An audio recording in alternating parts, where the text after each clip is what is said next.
Geronimo Stilton. A very Merry Christmas. Mrs. Smith's suitcase. I sat at the edge of the highway. I couldn't even make a phone call. I'd left my cell phone inside my bag. I wanted to cry, but I stood up and straightened my tail. There was only one thing to do. I had to get that bag back to its owner and hope that he or she had my bag. It couldn't be that hard, could it? I took a better look at the bag. It was yellow, just like mine, with a bright blue tag, just like mine. The tag had a name on it, Mrs. A. Smith. Moldy mozzarella. Smith? That had to be the most common name in New York City. There were bound to be hundreds of Smiths. Inside the suitcase, there were dresses, makeup, and pantyhose. There were also lots of books and several notebooks filled with notes on ancient Egypt, plus an x-ray of a mummy. The rodent who had taken my luggage was an Egyptologist. That is, someone who studies ancient Egyptian civilization. Suddenly, I heard ringing from inside the bag. Ring, ring, ring. I grabbed the bag and started digging through it. At the very bottom was a cell phone. Could the rodent whose bag I've taken by accident be calling me? There was only one way to find out. I answered the phone. Hello, is this Mrs. Smith? This is Stilton, Geronimo Stilton. Yes, this is Mrs. Smith, a female mouse's voice replied. I have your bag, I informed her. Well, she probably realized that.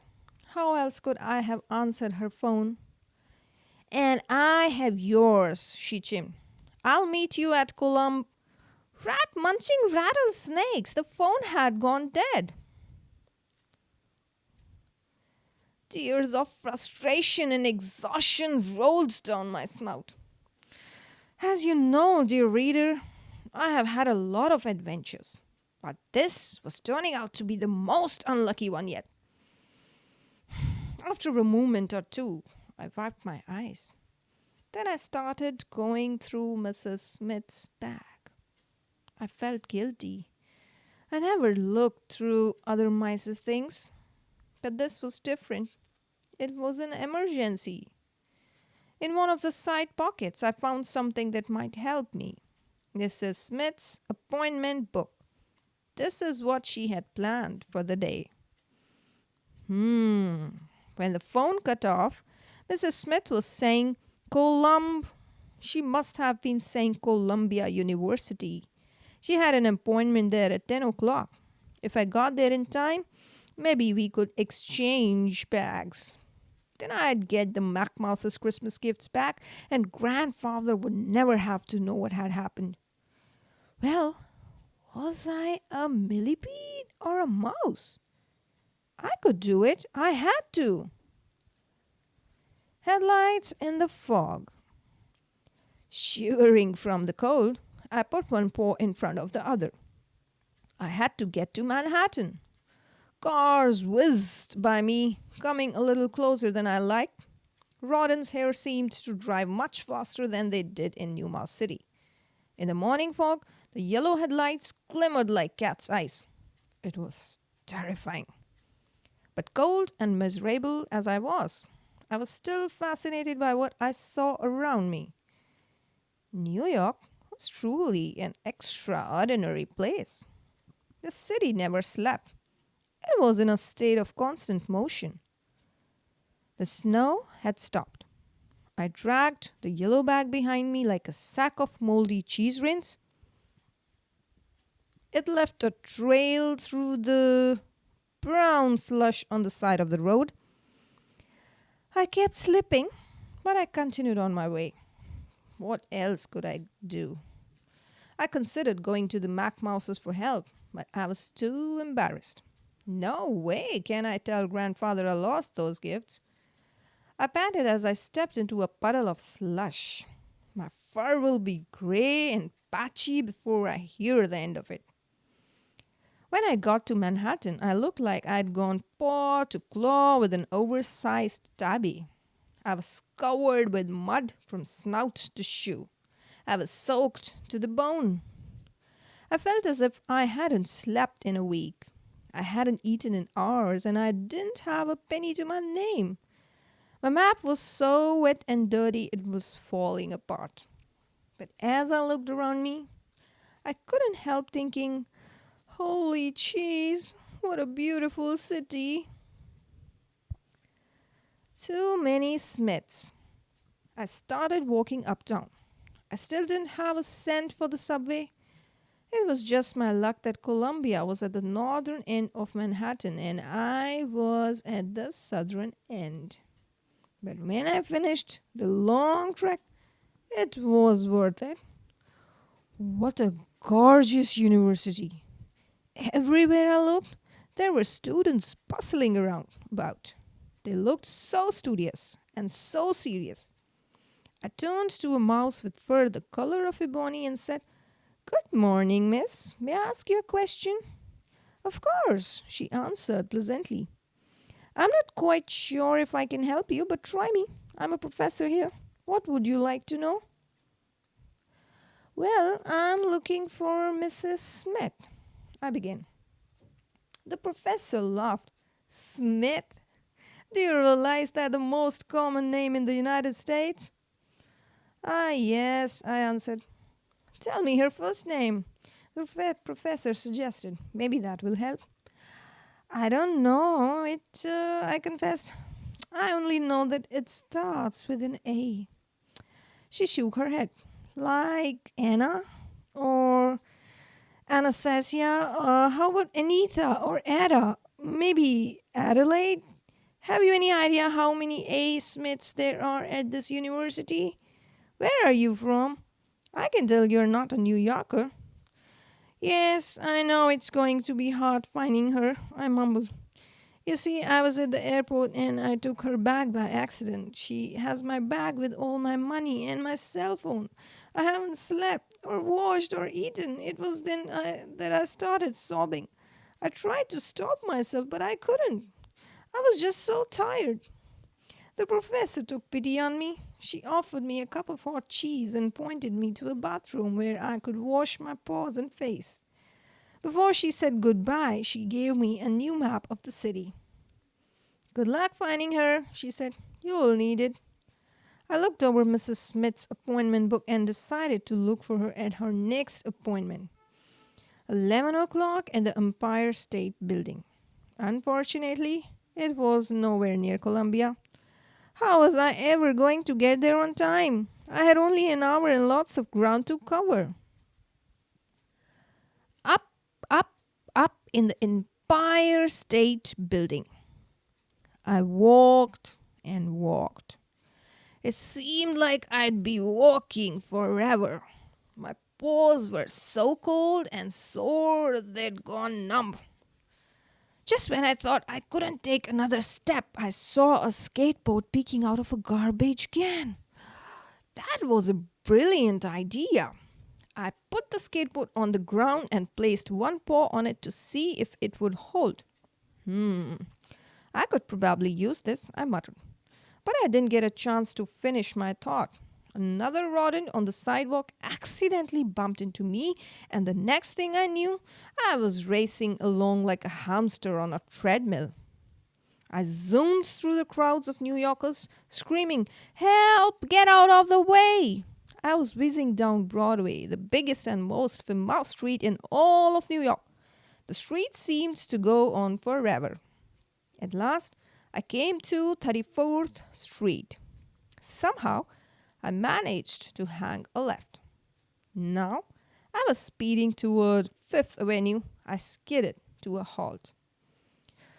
Phew, I had made it to the Empire State Building without a scratch. I tried to blend into the crowd of tourists going up to the observatory. The elevator took us up to the 86th floor. We went so high I could feel my ears popping. Cheese niblets. I hate heights. But when I scurried out onto the observation deck, I was stunned. The view left me absolutely breathless.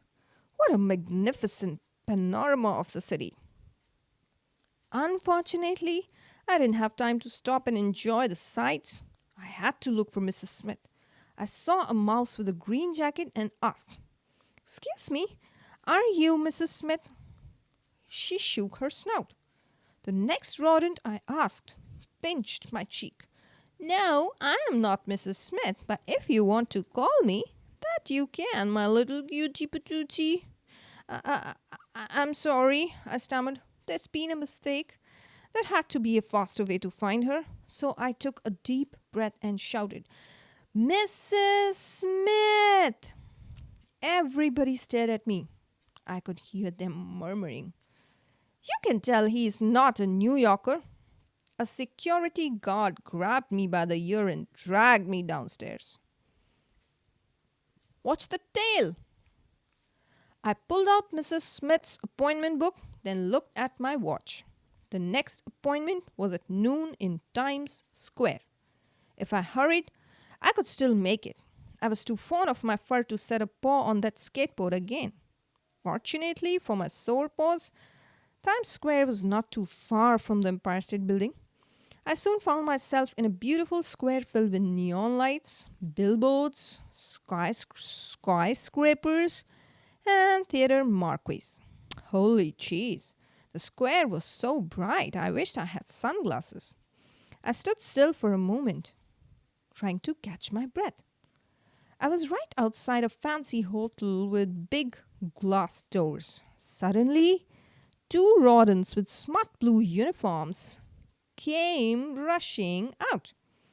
As they unrolled a long red carpet, they shouted to each other, "Hurry up, will you? She's coming."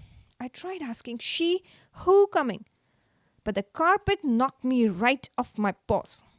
I found myself snout down on the pavement as the two dormice rolled the carpet right over my back. A beautiful blonde rodent stepped out of a long, shiny limousine. Within seconds, a huge crowd had formed. "That's her! It's really her! Mauselina!" someone shouted.